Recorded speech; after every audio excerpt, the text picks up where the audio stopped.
This is our passage from Martinique to St. Nevis, 180 miles. We are already 30 hours into it, and there is about 6-7 hours to go.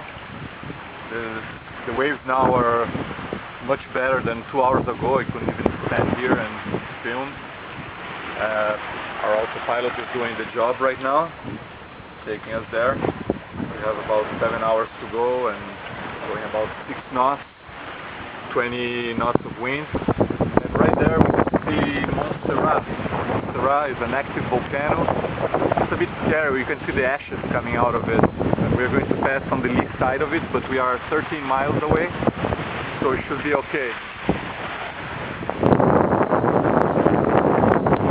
Sailing now with 3 sails, between the storm jib and the reef mainsail. And let's see where Marina is. She's taking some rest.